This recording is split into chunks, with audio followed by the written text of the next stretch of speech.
All right, we're live. How's it going, Nate? Hey, what's up, Jonathan? Good to see you, man.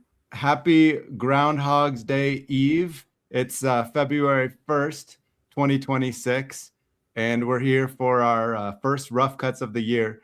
When some friends heard we were doing this, Nate, they said, "No way, that's practically two inside of a month." So, if you count the December, and round down a little bit, I guess we're doing okay. But it's good to see you. How you been? Yeah, pretty good, man. Thanks. Yeah, and it is. That's a pretty solid pace for us. Hopefully, we can keep it up, and hopefully, we can at some point sooner than later this year get our buddy Matthew back on with us as well. Yes, that's a good point. This has been a trio since the outset, and our buddy 1956 Tops guy Matthew is still deep in the trenches of moving and new job and lots of life changes. He always gives us his best, and we bounced tonight's topic off of him before the show. And with that said, let's dive into it. So Nate and I were talking recently, and it was about a theme that has been kind of frothy in our collector community, which is where do you sit on the hobby spectrum? Or put another way, how do you wrestle with the question of what kind of collector am I? Or what kind of collector are you? And one of the reasons this has come up a lot is because one of our collector friends, Jeremy Lee of Sports Card Live, came up with a new tool that's currently in beta called the Hobby Spectrum. And it's interesting. Nate and I just recently took it, and there's 50 questions, pretty detailed, that puts a collector on this spectrum of, I would describe it as purely profit driven, all the way on like card tycoon on the far right side, or pure love and joy of the objects themselves, a purist on the left of the spectrum.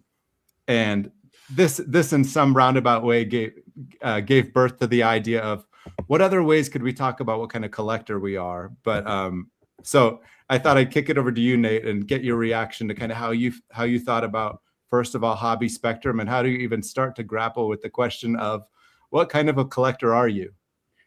Yeah, good intro, Jonathan. I appreciate it. And yeah, so it was fun walking through that I don't know, quiz or evaluation. There was a lot of interesting questions that made me think. And yeah, my score on it ultimately was 27 nostalgic. And I think the spectrum is defined as the collector investor spectrum score. So with a 27, that's mostly over to the left as a collector, but not all the way over to the left. And I thought on the collector investor spectrum, it kind of placed me reasonably well. I probably spend maybe 3/4 of my time thinking as a collector and 1/4 of my time and energy thinking about trying to make sure that I'm doing things that make sense from a value standpoint as well. So in that particular regard, I thought it was pretty accurate. And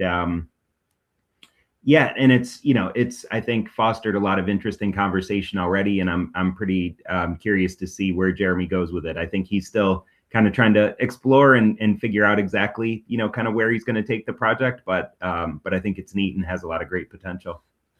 Yeah, I even enjoyed just chatting with him back and forth when I was taking the quiz about thoughts on different questions, and he was eager for feedback. But he's such a great thought leader in the hobby, and I enjoyed it as well. For me, as I took it, and that collector investor spectrum, it's one we think about a lot in the hobby. It comes up probably more than any other. Like, what type are you as well? How much is it for the money? How much is it for the objects? But it got me thinking, what other kinds of spectrums could you draw? And I started to envision not just a line, but I think it's called a spider chart. If there's a chart that has a bunch of different attributes and it ends up looking like some kind of odd shape, that looks kind of like a star or a spider. And then as I thought about more and more different kinds of collector types, I realized it would have to be like a sphere or a neural network of different ways that you would identify different collectors. I should say some folks in the chat are kind of chiming in on where they were. I'm not surprised most of our audience that we're seeing here are pretty far to the left towards that purist nostalgic part of the spectrum. That's where I was too. I think I was a 16 or a 17, very close to the line of purist and nostalgic, although I suspect I intentionally steered myself that way in some ways. There were some questions where you could answer it one way or another, and I tried to tell myself I care about values less than I probably do. Studiously avoiding that tycoon label, huh? Yeah, that's right. That's right. At least I'm self-aware. I might not be honest, but I'm self-aware. So I thought, where do I want to go? A few goals. I want to just throw out and lead with my goals. It was funny, as Nate and I were talking about this, I think I was more inclined than Nate to try to come up with a label of how we collect. And I want to kind of throw out my goals and then let Nate have a chance to chime in with his goals. And then I thought we might brainstorm a little bit just about what some of those other hobby types there are. One of my goals is clearly to just point out that there are so many different ways of collecting. And I often see in our community a little bit of a bias towards there's this one right way. And for folks who have listened to a lot of Rough Cuts, this isn't new. I know this is classic Jonathan, but I have a lot to say about curation versus just collecting everything you love. And I really want to make the point for me that I don't think there's one way of doing it. But the other one is I wanted to kind of explore my origin story. What are some of the pieces of me, the non-collector pieces that make me the collector I am? And I wanted to dig into some of that with Nate. And when we were chatting before the show, Nate said, sounds like I might have to do a little, quote, work on myself to be ready on this one, which made me laugh. But Nate, how do you think about it? Where do you want to take this conversation? Yeah, no, that's right, Jonathan. When we were talking, it sounded like you were maybe headed to a little bit of sort of a psychoanalytical angle, and I was getting a little nervous that I might have to dig into early childhood and figure out what weaknesses in myself I'm trying to solve through my collecting. But no, man, I think we're pretty closely aligned in a lot of our goals with it. I think, just exploring kind of where we've been and how we've evolved to where we are as collectors, and maybe think about, some of the other friends that we have in the hobby and how they collect and how they've inspired us. And, it's constantly evolving for all of us. I think, we're different collectors this year than we were last year. Some of us change a lot year to year, and some of us kind of just make very subtle little tweaks. And so I think, taking an hour to explore where we are and how we've gotten here felt like fun use of time for us, and hopefully helpful and at least mildly thought-provoking for those that listen. I just shared a comment by Mookie Chilson. He says Dr. Freud is a 17 nostalgic. The reason that's funny, Mookie, is because when Nate and I were messaging back and forth, I did refer to a realized or unrealized dream, and I said maybe I'm getting too Freudian here. And so we did in the prep get slightly Freudian, but I think we won't get too deep in that direction. Well, here's one way we could start before we start talking about different collector types. I thought we love to share cards on the show, and I thought of sharing a few cards before I get into kind of the other ways I collect. Just what is my basic archetype or even my brand as a collector? So I'm going to show two cards that I think are the way I'm thought of as a collector, and they're both true. So the first one is 1948 Leaf. Joe DiMaggio. This was one of the first high-end vintage cards I ever got, and it wasn't nice enough, and so I spent a few more years finding one that's even nicer. I think the reason this kind of represents my collector type is that it's low grade, it's vintage, it's high eye appeal, and colorful. And then one more that kind of fits that is this 1949 Bowman Satchel Paige rookie. Again, it's low grade. It's a SGC 2.5. It's got beautiful color, nicely centered. These are kind of for the vintage, low grade, high eye appeal curator. These are kind of, I think, what people typically think of me as a collector, which is true. It's a huge part of how I collect. Did you bring anything, Nate, to show that kind of is a classic example of how you collect? I'm not necessarily that I'd characterize that way, but I think a lot of similar themes to what you just spoke about apply, to how I collect as well. And, definitely look forward to getting into some of that. So as I was thinking about this investor versus collector spectrum, I immediately thought of some other types, and I took notes in advance of this one, so I'm going to read some of the notes. So I thought of, what are other places to have a spider chart, or a big sphere of data points that would ultimately pinpoint all of us. I thought of singles collector versus set collector. That's one you and I have talked a lot about, Nate. You have a little bit of set collector in you. You're slowly working on 61 Fleer. I have a lot of set collector in me. You have pack rippers, box rippers, and singles buyers again. You have modern and vintage. I wonder, I could go on and on, but I wonder if you kind of thought through different ways, just on different spectra you could draw that you think about different collectors. Right. Yeah. I mean, just a couple others on the vintage side in particular, kind of high grade and low grade, signed and unsigned, and then looking at kind of periods, there are a lot of folks on the vintage side that'll focus kind of later 60s and 70s, and then some that focus, pre-war, or in some cases even earlier 19th century. So, those are a few kind of vintage centric ways that I think about, sort of different ways that people collect. I totally forgot about autos, which shows where I am as a collector on that one. I also, of the modern folks, I thought about patches or numbered cards. I think even in Jeremy's hobby spectrum, there might have been a few questions that were about more modern card oriented, maybe sticker autos versus on card autos even, right? And yeah. What else did high versus low grade? Oh, set. There's the set registry folks. There's right. Unopened collectors. So folks who collect unopened packs. Yeah. The team players, the team collectors, the player collectors. So yeah, there's a bunch of different ways. And I think all of us probably have some score for all of those. I think your patch collecting score might be pretty low, Nate. I don't know how you'd assess it. I have a few, because I've got this little Josh Allen ultra modern collection. So I've got a few. We've all got most of us have a little bit of everything, right? Like, yeah, on that point, I actually posted a reel on Instagram today that just showed. It was just me flipping through one box of raw cards that I have, but in some ways, in anticipation of this conversation, it was to show how much different kinds of stuff is in there. And there was, as I flipped through it, there was one card that had a patch on it. It only appears for a couple frames of the video, and it even surprised me. I was like, oh, I forgot I had that. That was a really fun video. I enjoyed watching that. Yeah, I'll reference it more as we go, but I'm glad you caught it.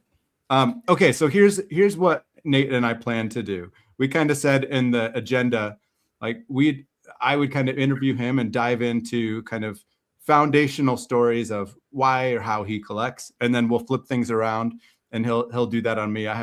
For my part, I have kind of two stories from my life that I realized as I thought about this had a pretty deep influence on how I collect. And then we figured from there we would just see where the conversation takes us and maybe show some cards along the way. So Nate, take us to the beginnings. When you started to collect, why as a childhood you started to collect? I just want to kind of start wherever you imagined going when you were prepping for this. Yeah. So, right. Kind of the way I was sort of thinking about this one was, kind of why I collect and what's the foundation of it. And, in terms of the why, just to start with kind of a bit of a listing of attributes that I feel like the hobby has that hit really well for me. It's, without kind of diving into each one, it's love of sports, history, art, community, the challenges of curation, learning opportunities, self-improvement opportunities, joy and excitement of the chase and the hunt, and the sort of economic and financial elements. So that was like 9 different things when I was thinking about it that all kind of really are enjoyable for me and draw me to the hobby. But in terms of like sort of, you know, real foundational elements for me with collecting, it really, in kind of thinking through it, comes back, and you know, I've talked about this some on prior episodes as well, but to sort of family ties and intergenerational thoughts. And so, you know, there've really kind of been two acts in my hobby experiences. My first as a kid in the 80s, and during that time it was collecting mostly with my dad, and you know, from ages kind of like 11 to 16 or 17. And he had been a collector as a kid and was a big Yankees fan and big Mickey Mantle fan. And so, you know, he passed down that knowledge and, you know, helped to really ignite the passion in me. And, you know, and the hobby had those things that I just listed out that I think even as a kid, really, you know, I was kind of less aware of who I was at that point, but I think those were the things that helped to really draw me to the hobby then as well. And so, you know, that was kind of the lineage and looking back. And then, you know, for kind of my second act in the hobby, which started right around the time of COVID, like many of us. And, you know, I'd just gotten my childhood collection back from my parents who were sick of storing it. And I had pulled it out with the intention of selling it off on eBay, because I had heard that like cards were starting to do pretty well. And and then I got on eBay, and pretty soon, instead of selling it off, I had like 19 packages arriving from the post office every day. You know, I know, Jonathan, you and I have talked about, we went through a similar phase, right? Like, so true. 12 raw Kobe Topps rookies on our watch list. And, you know, like, so, you know, got back in and, you know, fell more in love with the hobby than ever in 2000. And my son, who was 11 at the time, who you know well, Jonathan, you know, he was aware of cards and had gotten some for birthdays and things like that. But when I really got into it initially, he was kind of skeptical of it for the first, I don't know, 6 months or so. But then the more he was around it, he started really getting into it. And we started opening boxes of like 2019 Mosaic and Chronicles basketball and stuff like that. So it started off like, you know, ripping wax and stuff. And then, you know, and he got really into it. And, you know, so that part was fun. But then a key thing that happened too was his shift into vintage, which has turned out to be a really nice thing for me, so that we're not just sort of parallel in the hobby, but actually really kind of doing the same stuff. And there was a key moment in that, which was pretty cool, which is I had bought, it was one of the first big vintage basketball cards I got, and it was the first Bill Russell rookie I had gotten.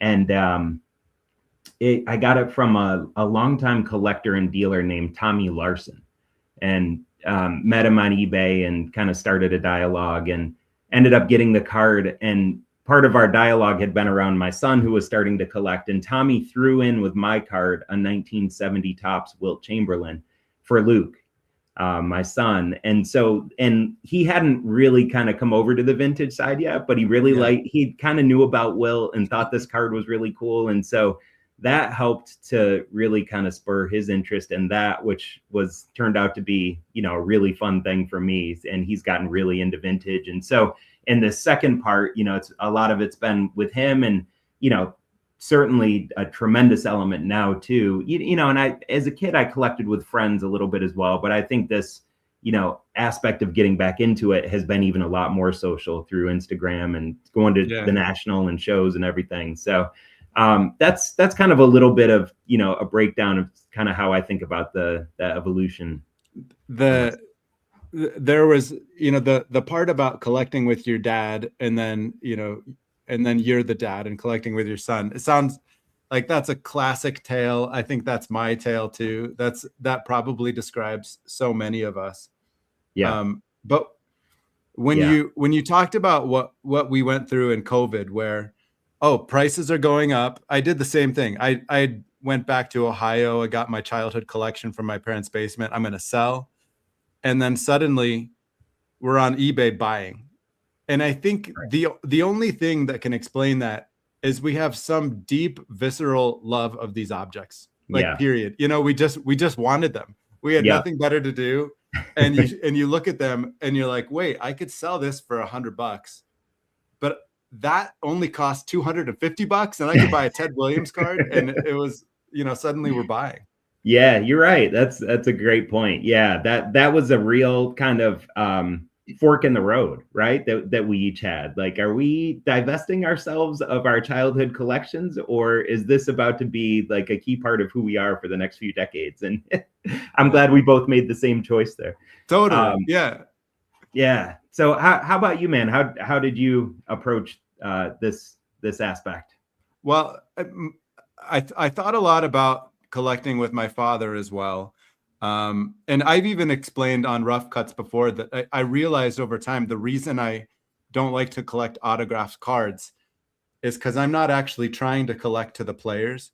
I'm sorry, I'm not trying to connect to the players. I'm trying to connect to my father and other kids like him growing up in America who are watching baseball and opening packs. And I was sort of that old like Wonder Years ethos of just going back and thinking of a simpler time. And so connecting with my dad is definitely part of it. But when I think about what I'm trying to do, what is my love of these objects ultimately driving me towards, and what kind of collection do I want to build? It diverges a lot from there. And before I kind of go into my own, I want to ask you, when you think of your own collection, close your eyes, imagine it 20 years from now. I know you have a lot of goals still. Have you thought of a way of describing what you hope to build? Some people would say, I want a 100 card case, no more, no less than 100 cards, and it's got to have this and accomplish that. A lot of people have very specific goals. Is there any way you have kind of thought about what you're trying to build in your collection? Not necessarily in a way that I can easily describe. I think my general overarching goal is to continue to build a collection of as many kind of important vintage, including pre-war cards that really appeal to me and that I think are important and beautiful cards as I can. And kind of see where it goes from there. That's kind of the real sort of core of kind of what I'm trying to build. And and there's an element, because when we really think long term like that, what are we trying to build? Like there certainly is part of it for me where I'm because my son is such a big collector of the same stuff that I collect, I'm not necessarily going to have that day where I need to sell it all off. It's possible that I'm trying to build something that ultimately is a reflection of like what I really care about in the hobby in a way that will be fun and interesting to pass down to the next generation. Yeah. When I was listening to the ways you described, like the things you love also about the hobby, some of it came out there. You said not only love of sports, which I bet a lot of folks have, but you said history and art. And I think of those two when I think of your collection. I remember when I think it was PWCC was doing this top 100 iconic cards, and it just felt like you already had half of them. But you had just been so driven to collect beautiful examples of the most iconic cards, and those are the cards that tell history of the sport.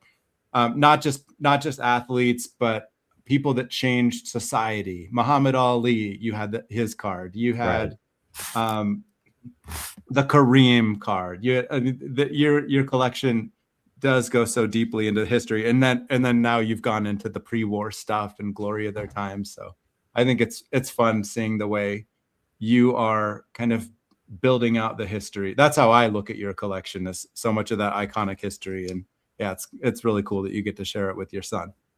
Nice. Yeah. Thanks, man. Yeah. And that certainly is a big part of it, is, in terms of the cards that do speak to me, the athlete, mostly athletes, obviously, but people that for one reason or another, I find admirable, are folks that, I and most of us tend to like to collect. So how about you? Do you have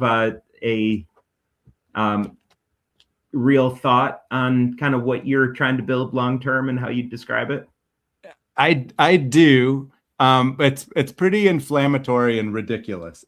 My collecting has never been as focused or as noble in some ways as yours. I think from early childhood, I tended to get really obsessed about things. So I have a few things to show. For me, it actually started after Garbage Pail Kids with Daryl Strawberry. And I became so obsessed with Daryl Strawberry, all I wanted, and I'm just flipping through my childhood binder, which is just pages and pages and pages of the Straw Man. And there was no curation involved. There was no limitation on my or ability to satiate my desire for Daryl Strawberry. I wanted just every binder page of every binder I could find full of his cards. And so in some ways, I've realized that same piece of me and my collecting has just been pointed in different directions. The two stories that I realized were kind of fundamental to how I think and collect, or one is about video games and one is about trivia. I'll do the video game first. So as a kid, I became one of the first things I was before I was into sports, just deeply obsessed with was video games. And I had this recurring dream that I basically had a Nintendo museum. It looked like a small library where there were these shelves that would pull out and had every single NES game, all the little robots, all the cartridges, TVs all over the place. It was this shrine to Nintendo. And many folks now listening realize I'm not the only kid that had that dream, because there's a lot of collectors that actually have this room as grown-ups. I think even on one of the seasons of that Golden show, what is it called? King of Collectibles. Right. Yeah, there's even been Nintendo collectors that sort of have a museum that just kind of has everything. Or there was a more recent episode where there was a Pez collector, and his house is basically a museum to Pez. I felt this way when I learned about Marshall Fogel, the vintage collector. I ultimately, as a collector, I feel as though my motivation is I want to build the library in my house that just like has the entire museum of sports cards. Now, I know I'm not going to do that. I know that's not possible. I'm also budget conscious and I'm pretty responsible with money, but my motivation is ultimately to kind of chase that dream of just sort of completing every possible collecting goal you could ever collect. Also, the way I interacted with video games themselves, I was always attracted to games where as the game progresses, you are collecting things, you're learning recipes for things or ingredients or constantly upgrading weapons. The Zelda games were like this. And I even as an adult, I played a Zelda game where I collected all 900 of these little hidden seeds around the world. So I feel very compelled to have these super long checklists that are very comprehensive and chase them. And it's one of the reasons that I draw such a contrast between the way I collect and folks like Publius, our buddy, who can only have 100 cards, or I think maybe he even reduced it to 99 or 90 cards. Right. Because I feel like, no, I want to kind of do it all, which I know is impossible, but that's kind of where I'm driven. Wow. Yeah, that's right. And that last element kind of speaks to your set collecting as well, right? Your ability to kind of define a goal and then just really sort of relentlessly go after it, which you've done, I know, with 57 Topps baseball, which is impressive. It's a big set, but no, I love the way you describe that. And we have a couple of comments that are kind of fun. And the second of them is, I think, on point with some of what you were saying as well. The first YouTube account haver said, I have a theory: when men have midlife crises, they either aim to be their optimal 24-year-old self, i.e. get hair transplants and a sports car, or 8-year-old self and collect sports cards. Fun. And then Jim at the bank said, Orlando's Museum of Me is the most concise way to put it. Representation of what you find valuable / important, less about the cards themselves, but why they are important to you. I thought kind of picked up well on some of the things you were saying. Yeah, well. I love that. And the second story I want to tell maybe is an attempt to make what I just said sound noble in some way. I don't think I've ever shared this, but there was a time in my life when I got deeply interested in trivia. It started with just following the Jeopardy champion Ken Jennings' 71 game victory streak on Jeopardy, and then I started reading his books. And over time, I started. This is back when I lived in Boston and rode the subway to work. I would study a different trivia topic every day on the subway, like world capitals or presidential pets. And over time, I got pretty good at Jeopardy. I almost was on the show. I passed the test. I did a live audition. I was in the contestant pool for a season. But the way this relates back to collecting is that Ken Jennings said in one of his books that trivia isn't actually just trivial, but this tapestry of different interconnected facts actually is a way of letting you relate to the world and relate to people. And he told a little anecdote about, I don't know, being at a bus station and meeting somebody from Fargo. And he was able to engage in a conversation with them about Fargo because he remembered that Roger Maris played baseball and football in Fargo in high school. And they got in a great conversation about sports in Fargo. And the person felt seen because Ken Jennings not only had heard of Fargo, not only knew what state it was in, but he knew something about it. Ken hadn't actually been to Fargo, but he was able to engage this person. And I've had so many experiences in my life that way, also because of collecting. In fact, recently we had a customer event at work, and there was this woman who's a customer of ours from Pittsburgh, and a bunch of the other executives were trying to talk to her about the Steelers or the Pirates. And she's like, actually, the only sport I'm into at all is F1. And I don't watch F1. I'm not into F1, but I asked her, I'm like, hey, are you an Oscar Piastri guy? Are you, into Lewis Hamilton? And she, like, her eyes lit up and she's like, I love Piastri. I barely know who the guy even is. And I just started spitballing with her about F1. I said, like, yeah, everybody's always talking about Max Verstappen. Am I right? And she's like, so true. And all the other people are rolling their eyes and laughing at me because they know I'm not an F1 fan. Right. But the point is that having just even a basic knowledge of a topic is a framework for connecting with people. And I've loved knowing just geography and world capitals. So when I meet people from a country, I've at least heard of that country. I know something about it. That's how I feel as a collector. If I'm at a card show and somebody walks up to me and there's nothing in their case that I can connect with at all, I feel like I've failed in some way to connect with them. And so this museum I want to build as a sports card collector or a non-sports collector, I want there to be something in the museum for almost everybody. And so for me, it's actually about connection. It's not just that I want to like complete every objective in the video game, but I want, if somebody's really into tennis, I've got a tennis card. It's an SGC 10 Serena Williams. Why in the world should I have that? I just feel like my collecting would be incomplete if I didn't have a card of arguably the greatest tennis player to ever live. It doesn't seem like it necessarily belongs in my collection. If I meet a non-sports card collector, I have this beautiful Queen Elizabeth II in PSA 7. Some consider it her rookie card. Why do I have it? I just saw it and I thought, like, my collecting museum has to have that card. I've got some old movie stars. I've got Greta Garbo and PSA 8.5 and Clark Gable in PSA 9 from 1939. Why do I have these? I just feel like there's a room in the museum that needs stuff like that. So for me, it's not just about the objects themselves, but it really is about connection. You really are the anti Chris Publius 13. I told him that myself. Yeah. Right. I'd say I'm probably somewhere in between you two guys. I feel like if my focus was as broad as yours, I would lose myself a little bit in kind of what I'm trying to do. It may be an inability to think that large or whatever, but I feel a need to keep my focus just a little bit narrower.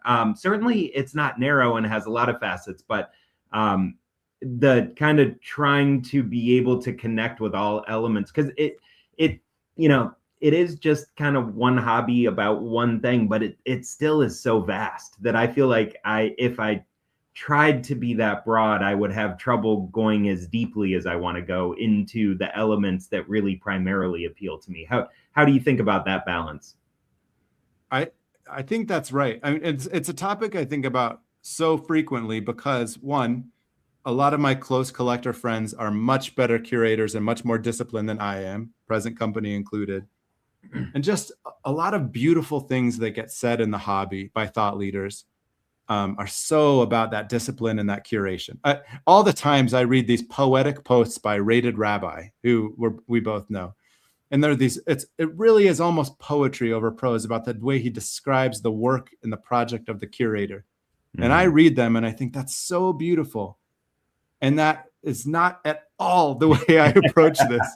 And so I think there's part of me that wants to just validate the way I am, but part of me wants to defend it too, as this isn't my job. It's not parenting. It's not my stock portfolio. This is my joy. Right. And so for me, I have near-term projects, long-term projects, and I leave a lane open for the random pull. I mean, Greta Garbo and PSA 8.5 looks pretty high grade, but she only cost $70.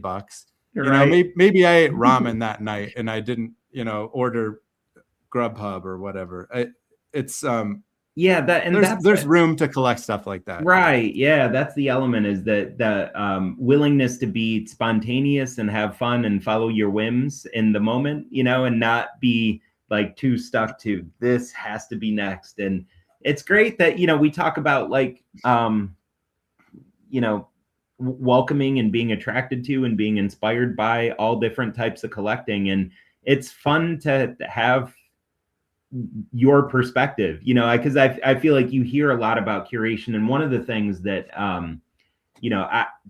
for me, the most overrated word in the hobby, and, based on what you've described, I think you're probably somewhat inclined to agree, but is consolidation.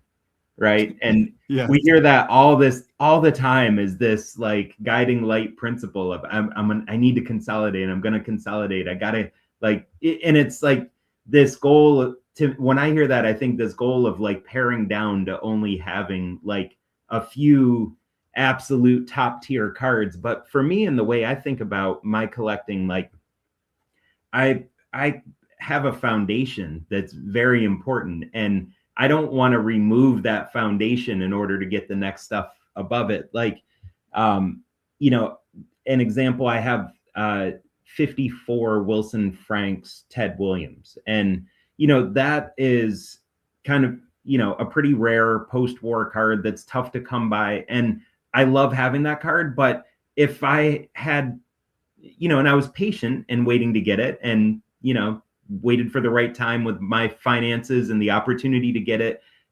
If I had instead said, all right, I need to give up my 56 tops Mantle and my 54 tops Ted Williams and my 57 tops Willie Mays, which are like foundational, vintage cards that a lot of people have. Like, I think I would enjoy my Wilson Franks Ted a lot less without that foundation. And some people say, well, I had the opportunity to own it and I got that experience. And I feel like when I've let cards go, that doesn't feel like enough for me. Like my foundation isn't there anymore if it's not there anymore. Like having owned it at one point doesn't seem to scratch that itch for me. So I really, I'm surprised at how many people so energetically embrace the concept of consolidation, which feels to me like hollowing out my collection in order to chase a few really primo cards. And the other thing about consolidation that bothers me is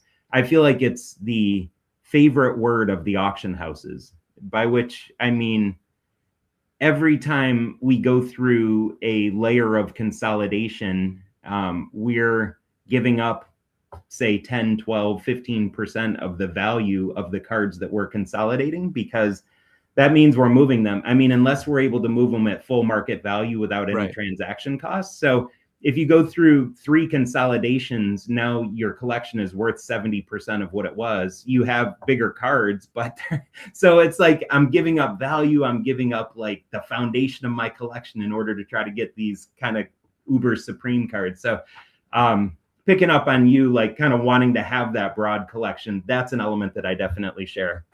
Yeah, the historian in you. I mean, that's one way you and I collect very similarly, where there's just these layers of essential cards that are part of the story of baseball, if, for example, Right. that we just want to have. You and I both value our 1958 Willie Mays with the beautiful blue background. We both value our the Hank Aaron rookie. You've got to have that. You know, there's a lot of our Yogi Berras and our Warren Spahns. Right. And yeah, it's part of it. It's funny. I'm sitting here thinking about contrasting you as disciplined versus me, a total spaz in the hobby. However, you actually have a very broad, high card count collection as well. I'm talking to a guy that right now is collecting a lot of 19th century stuff, who also owns amazing LeBron and Jordan refractors and Josh Allen, and you have all kinds of raw binders as well. So your collection is actually quite comprehensive. I think more with a view of really capturing and telling a story of the history and art of the sport versus my like slightly, scattered all over the place view. But you and I both really love all kinds of different cards. Right. You have really a very diverse range of interests as well. I mean, there are a lot of things that you're into, and that probably is reflected in some ways in, in how you collect as well. I mean, just thinking about music, for example. Yeah, and that goes back to even studying trivia. When you get interested in trivia, which is you ultimately want to be conversant and being able to talk about all these different fields, it just makes you get interested in stuff. I collect comic books, I collect some vintage toys. One thing I thought about a lot, there's this idea, and you and I, we debate it sometimes, of whether or not something would, quote, fit in your collection. I'll show even an example of this. The first of the big 61 Fleer rookies I got was Wilt Chamberlain. It's a pretty nice 3. It's a PSA 3, but I like it. It's a beautiful card. But Oscar Robinson from that set, when I got it in a PSA 7. And I think a lot of times collectors grapple with, like, do I collect low grade stuff with nice eye appeal, or am I like PSA 7s? I even have this, this is one of my favorite cards in my whole collection, 1950 Bowman Yogi Berra and a PSA 8. Some collectors feel like, well, I'm a low grade collector. That's what I need. And if I buy a high grade card, it doesn't fit. Or some people think, no, I'm a high grade, high scarcity collector. I can't have common things. And I thought about, for me, what makes sense. I do think there's an idea that one card in isolation could kind of stand alone and not make sense in a collection. But there's, I don't know if anyone's played this. It's a card game called Set. And in this game, you set out a bunch of cards. They have different shapes, shadings, and colors. And anything that's uniform in the sets can make a set. But also, if all of them have a different shape, it makes a set. Or if all of them have a different color, it makes a set. And I think that a collection can make sense collectively if it's either really tight and uniform, I only collect low grade vintage, or if it's actually broad and diverse. Like, this is the low grade section, this is the mid grade section, this is the high grade section. That's what I've always gone for, is I want to have like the corner of my museum that's the high grade stuff, and the corner of my museum that's the low grade stuff.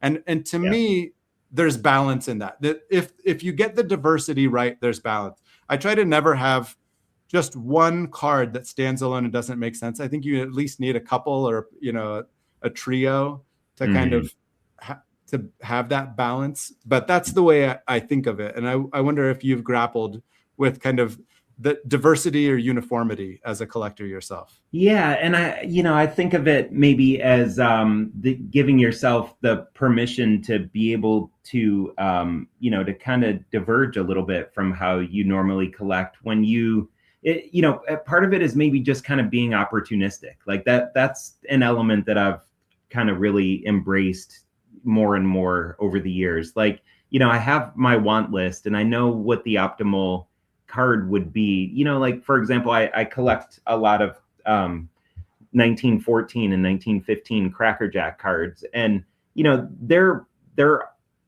I think all like PSA and SGC 1s to 3s. But if I saw one that's on my want list that was a 4.5, that was like a pretty decent deal, that just really grabbed my eye, that, you know, otherwise is kind of mid-grade or like kind of even high grade for those, like, you know, I'll allow myself to deviate some, and it wouldn't really fit with the condition of the others. But you know, and that's just one example. But I feel like you know, try to kind of have my general rules, but also allow enough of it, you know, elasticity in how I think about what I want to get, that I'll, you know, make some divergences. And so for me, like, I think what you were saying is, I want to have enough of those where I feel like those divergences maybe all fit together, but I feel like maybe I'll just allow that to be like, maybe you call it an imperfection or a blemish or whatever, you know, deviation from how you would normally collect, and just be fine living with that, because it felt right, you know? It also reminds you that the sport we're playing is one where every vintage card is unique. They pop up in whatever circumstances they do, and you don't know when the next one's going to. So sometimes you just think, like when I bought Oscar Robinson rookie in a 7, I'd been looking for a long time, and I thought, and I think I can stretch and get this one at an okay deal, and I'm tired of looking, you know? And so there's also the circumstances as well. It's sometimes you're just so enamored and you're like, this is the moment. And and we rationalize it after the fact. Right. Yeah. Yeah. Well, so what are, you know, one of the things that I think we had maybe talked about hitting on is, are there other collectors that come to mind for you that have a real sort of way that they collect that either kind of stands out to you, or that you admire, or that have influenced you in some way? Is there anyone that, you know, kind of has a real sort of particular approach that stands out? One is who is so different than I am, is his name is Adam Gray. What does he go? The real Adam 27. Real 27 guy, yeah. Yeah, the real 27 guy. And I think Adam is one where he does have just 100 cards, and extremely rare cards. I just saw a story post from him today that there's a very rare card that he's been after for quite a long time, months, that he just got to a deal on. But he always knows when he gets a new card exactly what he's going to have to let go. And so his collecting is this constantly evolving process of adding and letting go, evolving, exploring, but sense of loss. And, you know, he always kind of pays tribute to the cards that he lets go. I think he's done really well in the hobby by collecting cards that have gone up in value. Right. But it's so different than what I do that it just it's fascinating. And there's a lot of, he's primarily a modern basketball collector, and there's a lot of the modern basketball collectors that collect rare Jordans that are very philosophical about it and what they've learned, and they've been buying things with conviction that felt expensive when they paid $3,000 for it, and now these cards are worth 6 figures. I find that lane of collecting really fascinating and completely different than what I do. What about you, Nate? Any collectors come to mind for you? Well, yeah, along those lines that you were just talking about, Chris HOJ is one of them, you know, as a Jordan collector. And now he's really gone, you know, super heavily into one-of-one collecting. And I almost kind of feel, I mean, I'm sure there are other people who've been doing that for a while, but he's almost kind of like pioneering it as a way to collect. And, you know, he's just so passionate and so thoughtful and well-researched about everything that he does in the hobby, that it's, you know, it's just fun, even though it's completely different, like you were saying about Adam as well, from what we collect.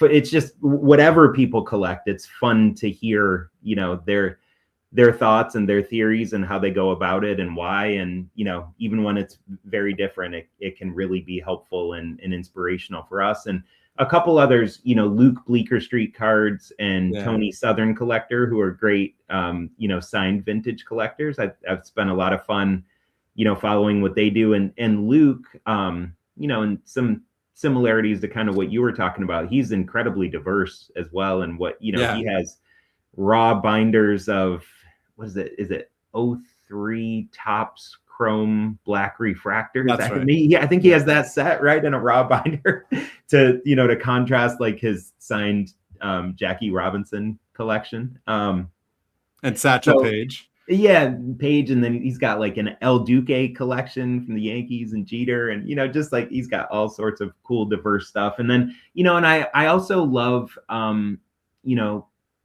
closely following some of the guys that collect similar stuff to us in terms of like vintage and pre-war low grade high eye appeal stuff. When I hear Jeremy Lee on Sports Cards Live, I love it because I feel like he's like speaking my mind a lot of times on his podcast when he's talking about cards. And Matthew, obviously, who was I don't know if he's still on, but he was on before, shares so much with us, and he's one of the first people I heard talk about his collection as a museum with different wings. He has the great 2016 Cubs collection, Cubs collection generally, but and then his vintage stuff and his Jordan collection, and so he's great. And Jim J-Rock 56 Tops, who was on the last episode with us, is another great collector. He diverges from us in that he loves doing the PSA set registries.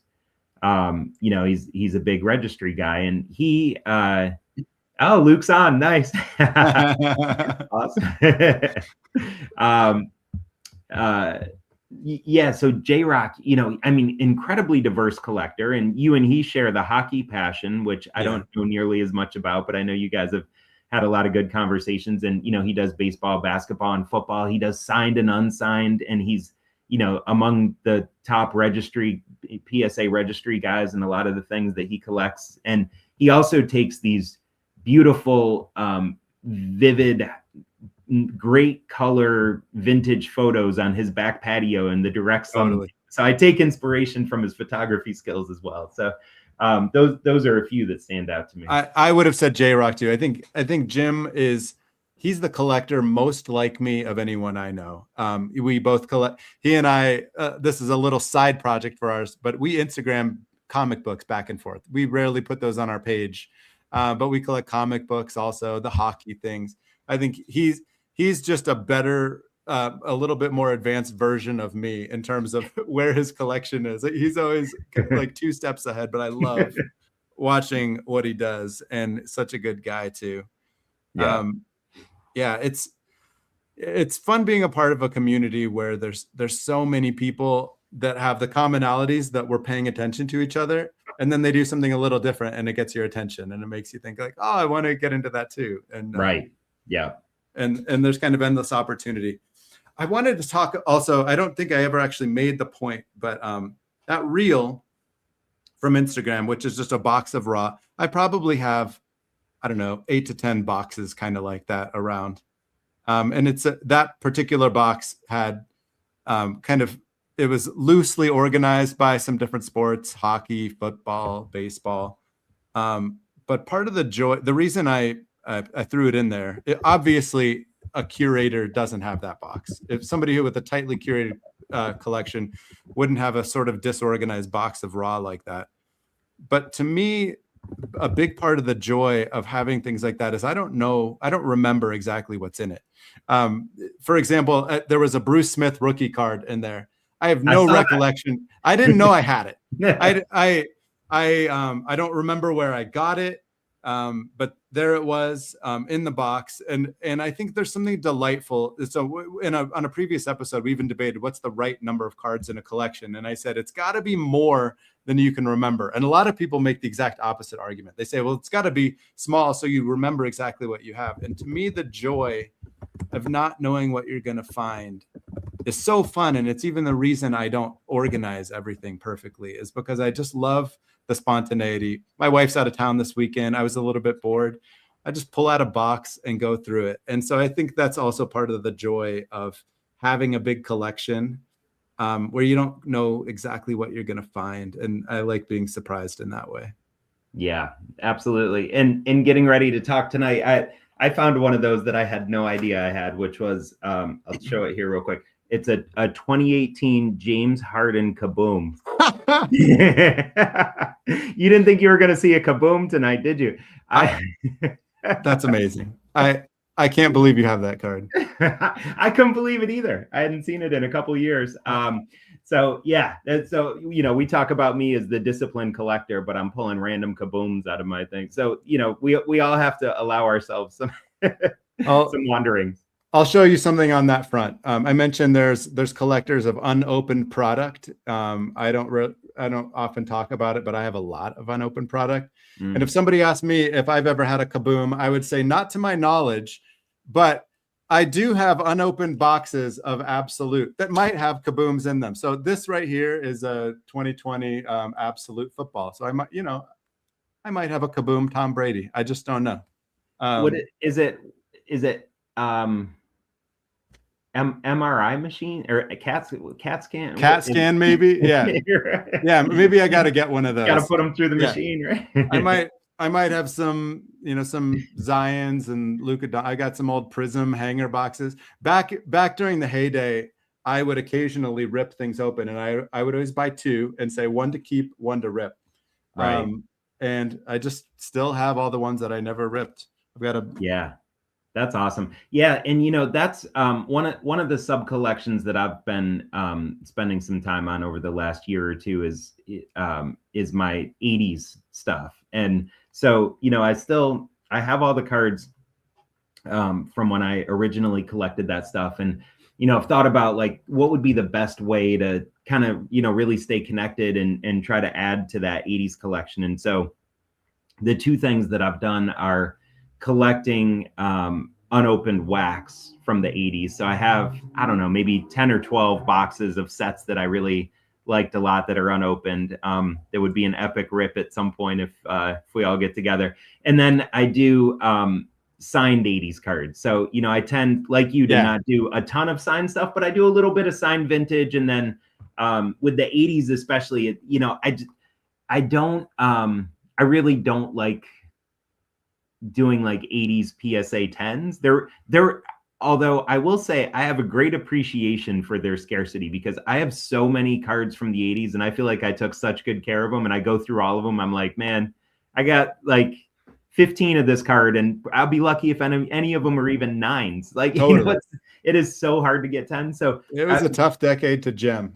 Yeah, it really was. So I have a few of the 80s auto collection here. Look that at I figured I'd Ricky show off. Rookie with a little inscription there. Yeah, his Hall of Fame 09 year. So I like to do it with inscription. So this one is a Lawrence Taylor rookie card from 82, and it says D GOAT. So the defensive greatest of all time. So here's an 84 Topps traded Doc Gooden, your boy Strawberries. Teammate. And so he did 85 Cy Young, 24-4, 1.53 ERA, 268 Ks. So he captured that great 85 Cy Young year. Got an 87 Fleer Bo Jackson here. He inscribed that one to Sport Legend. This is a card actually from my childhood collection that he signed at the National for me. He got a little smile at that inscription. Here's that 89 Fleer Magic Johnson. It's hard to see here, but but that's signed. Yeah, the reason I got this one, it's like one of the other things I like to get with the 80s signed collection is like older style autographs. In particular, when someone has gone, sort of mass production with their auto, finding an example kind of prior to that of what their auto looked like before, I feel like is a fun thing to have. And then last one is the 89 Upper Deck Randy Johnson with the big unit inscription, which is a must. That's a great inscription. That's great. Yeah. That's fun. So Nate, we're almost up on the hour and I'm tempted to try to define us. Now, I came in with the goal of defining myself on the hobby spectrum. I'm a purist or a nostalgia. But do you have you thought of an attempt to define yourself as a collector or come up with your mission statement? I might throw one at you for you, because I did. I spent some time coming up with a mission statement. So I don't know. It might sound a little cheesy to read it, but you want me to have a go at it? Have at it. All right. So it's I collect old sports cards to hold art, design, and history in my hands. Cardboard and ink that carry stories and memories. I find enjoyment in the learning and the curation, thrill in the hunt, connection with kindred spirits. I believe in building the hobby community and tradition, and in a digital age, in the enduring value of shared, tangible cultural treasures passed down from one generation to the next. So that's beautiful, and it's spot on. Nice. That is you. It was a fun exercise. I don't know what I'll do with it, but it was fun to like put together 40 words or so that kind of try to encapsulate the most important elements of it for me. So if I was going to give you a word in that sphere of all the different types, and your neighborhood had a word, the word I would have given you, and it's not nearly as inclusive as everything you said, but I would have called you the historian. That's what I would have called you and your collection. And the one I came up for myself, I started with just spaz. I thought I'm just a spaz, and I'm going to be proud of that. And there's got to be room in the hobby. But really the word that I came up with, and it's a word from video games. There's a lot of gamers online that will describe themselves as a completionist. And now when you beat games, it even gives you a percentage of completion. And a completionist is really somebody that just wants to go really slow and try to explore every part of the map and collect every little artifact you can on your journey through. And I think my collecting style is completionist. So that's what I came up with. Nice, man. I like it. I might add the adjective joyful completionist, because I feel like you have so much fun doing what you do. I love watching you operate at shows. Like, I feel like that's where all of your great tendencies for how you collect come out, because you were prepared, but I have no idea what you're going to show me at the end of the day. I know it's going to be several cards, and it's shows are so fun for you, probably in large part because of how you collect. Like, you're going to find stuff that you love. You're going to be attracted to stuff, and you're going to allow yourself the leeway to pick up some new things for your collection that you're going to really enjoy. I think that's right. And I have learned that I need boundaries and barriers to make sure I stay reasonable. And so as I've evolved over the years, I've increasingly made the shows the place where I'm really just allowed to go crazy. And right. Yeah. I'm like a kid on one of those game shows where they'd get a shopping cart in 5 minutes at Toys R Us. They just speed through the aisles and throwing stuff in. Right. 10:30 a.m. You're ready to go grab brunch because you're done for the day, right? Well, so let's just do a quick little look ahead as we wrap up. As you think about kind of where you're going as a collector, looking ahead, are there any new lanes or new styles or kind of things you're thinking about right now? Not really. I will say I've had my momentum slowed a little bit over these last few months by the uptick in the market. It didn't impact me for a while, but it's kind of started to get to the point where it's getting painful in some of these auctions to try to get the cards that I really want. So I've been missing out more lately than I'm used to missing out. So I've been a little slower. I've sold a few things, never a lot, just like kind of extra stuff. But, when I kind of find myself going through a 4-month period where I sell as much as I buy, like that's kind of unusual for me. Yes. And sort of shows a little bit kind of where I am in thinking about where the market is.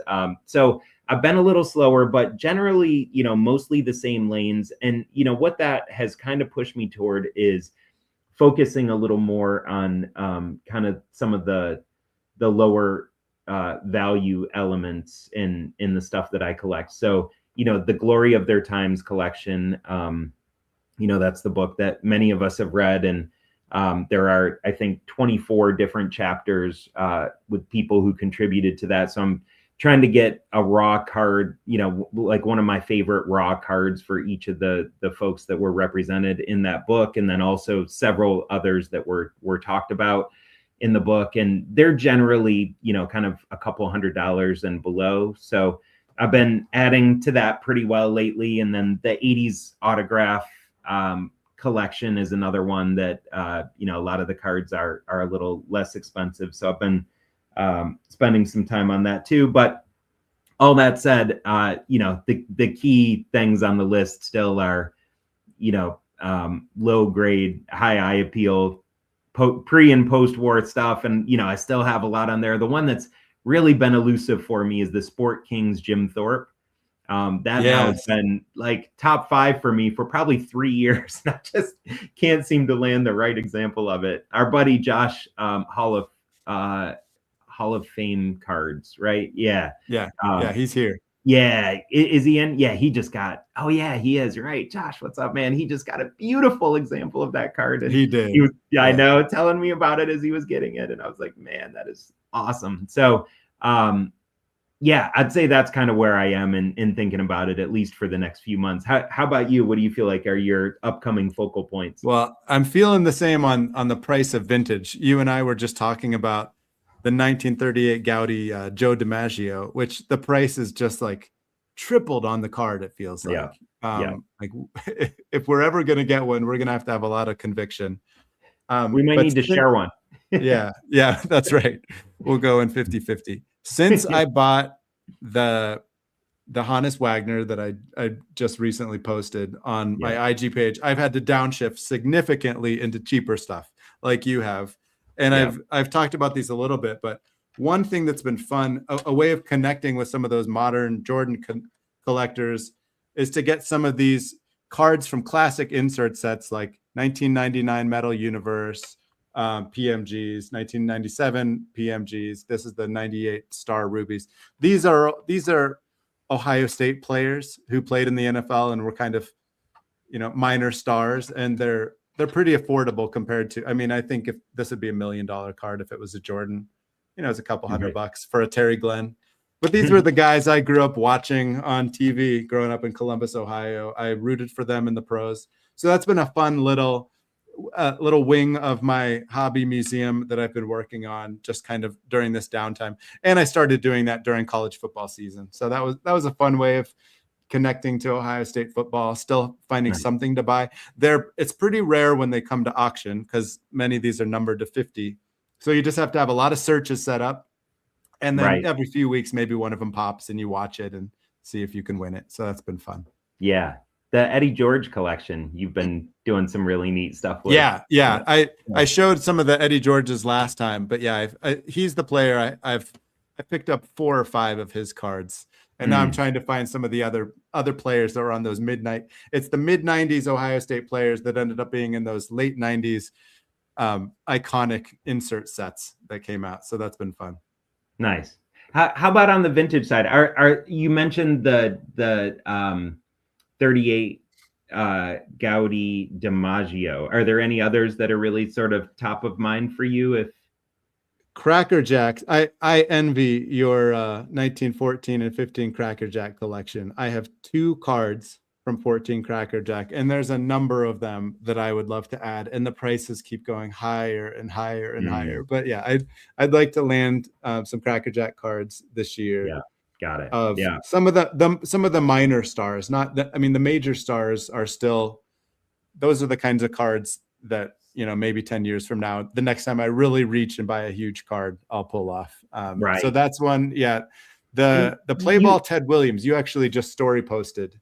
This card is one. The 41.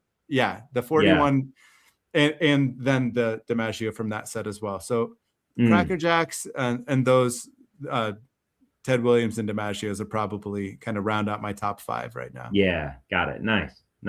Yeah, that sounds awesome, man. And you have the Fred Clark and the Evers Cracker Jacks, right? You got it. Yeah, and the Fred Clark was Matthews. So that was the second one I got. And, beautiful card. Yeah, that's awesome. Yep.